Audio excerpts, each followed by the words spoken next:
रवि और प्रेरणा की छोटी सी प्यारी सी गृहस्थी थी। शादी को 6 साल हो गए थे।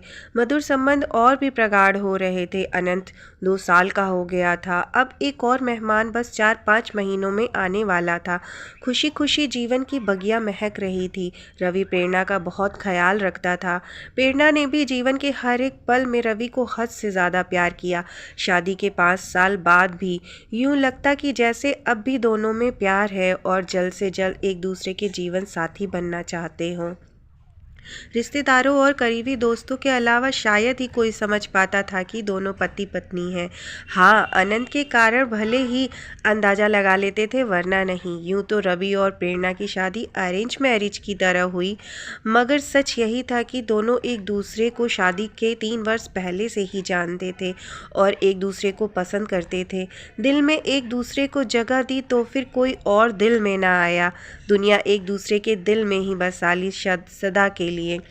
सबके लिए एक नियत वक्त आता है और इन दोनों के जीवन में भी वो नियत खूबसूरत वक्त आया जब माता पिता समाज ने इन्हें पति पत्नी के बंधन में बांध दिया। जीवन आगे बढ़ा और प्यार भी। रवि और प्रेरणा के बीच हर तरह की बात होती। अमूमन पति पत्नी बनने के बाद ज़्यादातर जोड़ों में के बीच बहुत सारी बातें खत्म हो जाती हैं, मसलन राजनीति, खेलकूद, देश दुनिया, साइंस, कैरियर, हंसी मजाक आदि आदि। पर इनके बीच सब कुछ पहले जैसा था। हंसी मजाक, ठिठोली, वाद विवाद, एक दूसरे की टांग खिंचाई, एक दूसरे को खास बातों पे सलाह देना लेना, साथ घूमना फिरना, एक ही प्लेट में खाना खाना, एक दूसरे का इंतज़ार करना आदि। सब कुछ बहुत प्यारा था रवि और प्रेरणा के बीच। ऐसा नहीं कि रवि और प्रेरणा के झगड़े नहीं होते थे, मगर वैसे ही जैसे दोस्त लड़ते झगड़ते मुंह फुलाते हैं और आखिर में वही होता है, चलो छोड़ो ना यार, जाने दो, सॉरी बाबा, माफ़ कर दो ना, गलती हो गई। और दोनों एक दूसरे को गले लगा लेते। सब कुछ अच्छा चल रहा था, कहीं कोई कमी नहीं थी। जीवन की बगिया प्यार से सराबोर थी। फिर भी जाने क्यों कभी कभी प्रेरणा उदास हो जाती, पर अगले ही क्षण अपनी उदासी छटक कर मुस्कुरा देती। रवि कभी शायद ही उसके उदास पल को देख पाता और कभी दिख भी जाता तो प्रेरणा कहती कुछ नहीं, यूं ही। अनंत के साथ दोनों का जीवन और निरंतर कैरियर की प्रगति से दोनों बहुत खुश थे। कई लोगों के मन में ईर्ष्या भी पैदा हो जाती थी।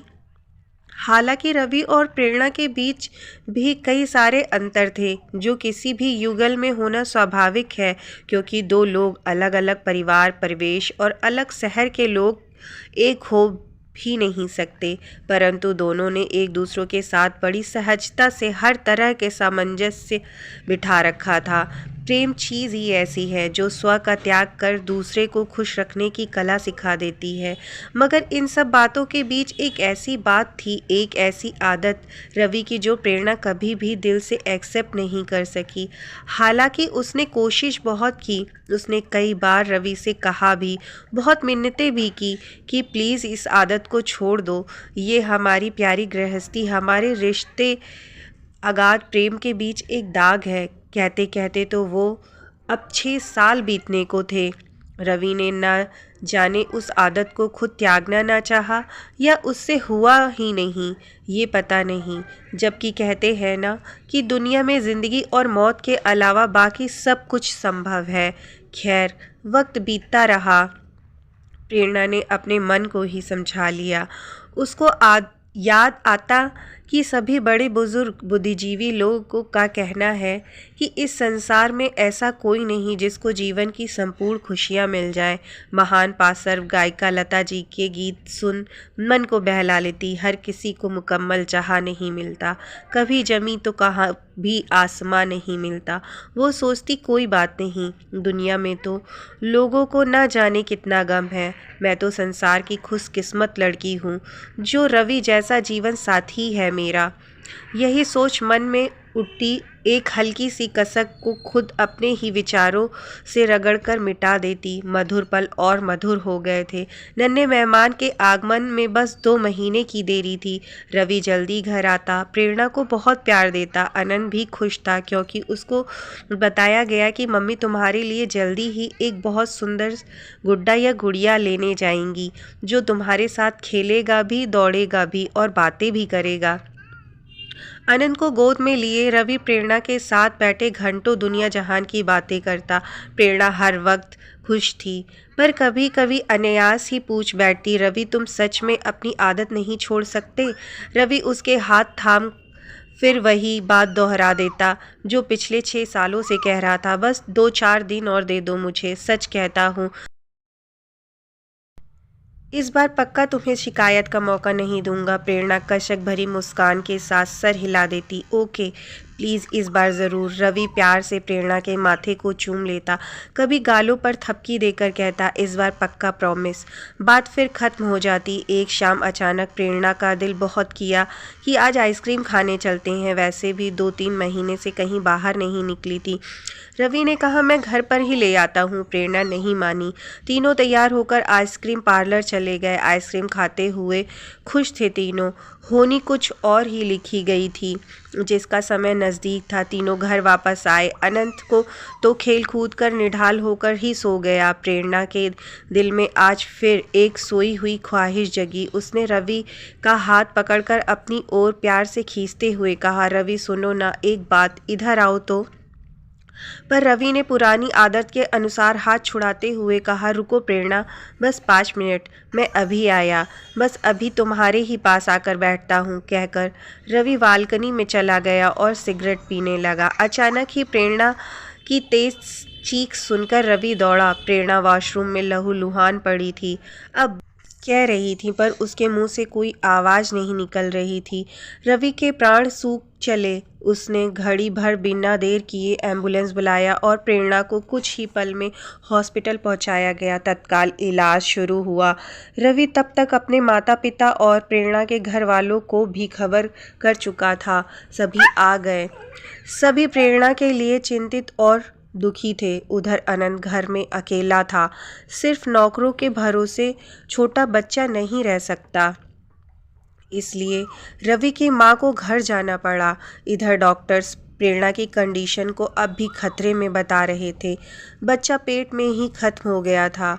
डॉक्टर ने ऑपरेशन कर दिया था और अब प्रेरणा को बचाने की कोशिश में जुटे थे।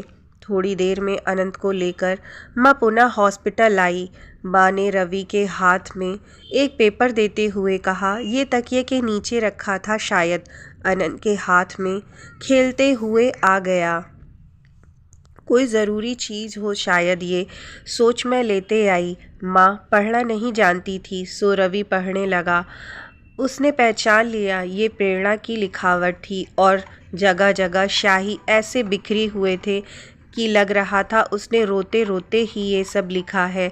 अरे ये तो अभी शाम को लिखा है उसने, क्योंकि प्रेरणा की आदत सभी जानते हैं।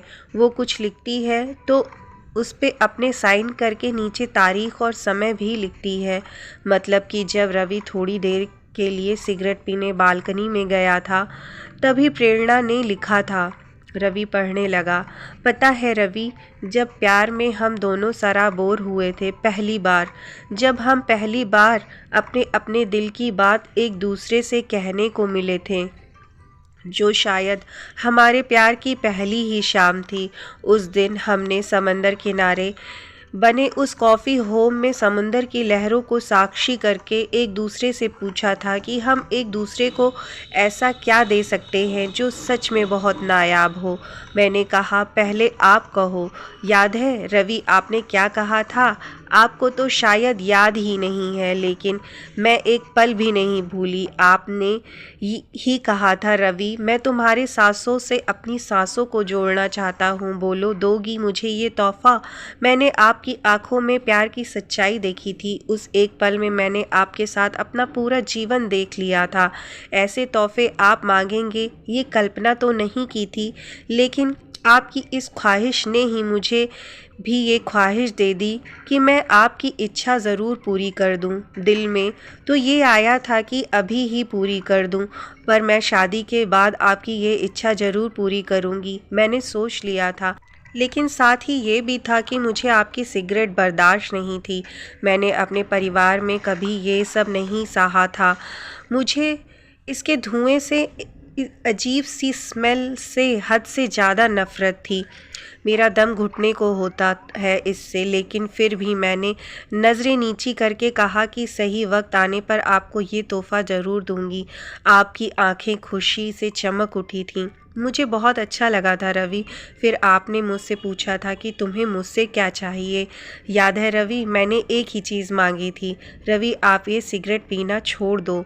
इसके अलावा मुझे सारी ज़िंदगी कुछ और नहीं चाहिए। आपने कहा बस 1 सप्ताह बाद तुम मुझे सिगरेट पीते नहीं देखोगी।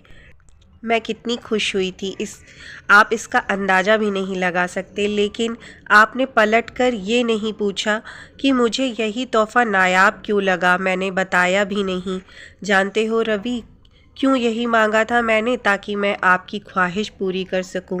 हाँ रवि, आपकी सांसों से अपनी सांसों को जोड़ने की ख्वाहिश आज भी अधूरी है। कितनी बार मैंने चाहा, मगर हर बार जब भी आपकी सांसों के हमकदम बनना चाहा, हर बार आपकी सिगरेट की अजीब सी गंध मुझे मुंह फेर लेने पर मजबूर करती थी। लेकिन आपने कभी समझने की कोशिश ही नहीं की। क्या कोई यकीन कर सकता है रवि, पति पत्नी होकर, एक बच्चे के माँ बाप होकर भी हम एक दूसरे के होठों के स्पर्श नहीं जानते। हाँ, हंसेंगे कि ये बकवास है। भला ये 6 साल के दाम्पत्य जीवन में ऐसा पल ना आया हो। मैं कैसे कहूँ कि ये हमारे अटूट बंधन, गहरे प्रेम के बीच ये एक दाग की तरह है, मगर सच है। आप नहीं समझोगे रवि, लेकिन मैं अब समझ गई हूँ। आप मुझे भी शायद छोड़ सकते हो, लेकिन सिगरेट को नहीं, कभी नहीं। मैं फिर आज इसलिए लिख रही हूँ रवि, क्योंकि आज हद से ज़्यादा दिल मचल गया था और लगा था आपने आज बहुत देर से सिगरेट नहीं पी है। शायद आज एक बार ही सही मेरी ख्वाहिश पूरी हो जाएगी। लेकिन आज भी आप हाथ छुड़ाकर सिगरेट उठाकर चल दिए। मैं रोना चाहती थी, चीख चीख कर, पर रो नहीं सकती। शायद हमारे अगाध प्रेम में ये शोभनीय नहीं होगा। मैं बांटना चाहती हूँ अपना ये दर्द, मगर क्या ये किसी से कहना उचित लगेगा? बेहद अपमानित महसूस करने लगती हूँ आपकी सिगरेट के सामने अपने आप को। कोई तरीका नहीं है मेरे पास अपने इस अधूरी ख्वाहिश का दर्द बांटने के लिए, सिवाय इसके कि पन्ने पे उतार कर दिल हल्का कर लूँ। जबकि जानती हूँ पहले की ही तरह कुछ देर बाद इसको भी फाड़ कर फेंक दूंगी। पर कोई बात नहीं, दिल तो हल्का हो जाता है। I love you Ravi, love you always. पढ़ते पढ़ते रवि बेहिसाब आंसुओं में डूब गया। उसे आज एहसास हुआ उसके सिगरेट की लत के कारण क्या से क्या हो गया। उसके मन में सारे घटनाक्रम प्रत्यक्ष हो उठे। रवि के सिगरेट लेकर जाने के कारण प्रेरणा को आज बहुत ज़्यादा बुरा लगा। उसके आंखों से आंसू छलक आए। उसने पेपर पेन उठाया और अपने मन की सारी बात उस कागज़ पर उड़ेल कर अपने मन को हल्का कर लिया। जब तक रवि सिगरेट खत्म करके कमरे में वापस आने वाला था, प्रेरणा का चेहरा आंसुओं से भीग गया था। वो उठकर मुंह हाथ धोने चली गई। जब वो वॉशरूम से वापस आने लगी, न जाने कैसे उसका पैर फिसल गया। ये उसकी संतत मन की दशा थी, या महज प्रेगनेंसी के कारण उसको चक्कर आया होगा, या कि जीवन की इतनी ही अवधि तय थी। ये तो परमात्मा को ही पता था, या फिर खुद प्रेरणा को ही। रवि पागलों की तरह डॉक्टरों से कह रहा था, मेरी प्रेरणा को बचा लो, मेरा सब कुछ ले लो, मेरी जान भी उसको दे दो, मगर बचा लो उसको। लेकिन ये नहीं हो सकता। 8 घंटे के अथक प्रयास के बाद डॉक्टर ने आकर कहा, हमने बहुत कोशिश की, हम हार गए। प्रेरणा के पास अब ज़्यादा समय नहीं, उससे मिल लें आप लोग। रवि वधावास प्रेरणा के पास पहुंचा। प्रेरणा की आंखें शून्यता से भरी थीं। रवि ने उसका हाथ थामा और पागलों की तरह कहने लगा, प्रेरणा मुझे छोड़कर मत जाओ, मत जाओ प्रेरणा, मैं तुम्हारी हर बात मान लूँगा आज से, अभी से। अब नहीं टालूँगा, 1 सेकंड भी नहीं।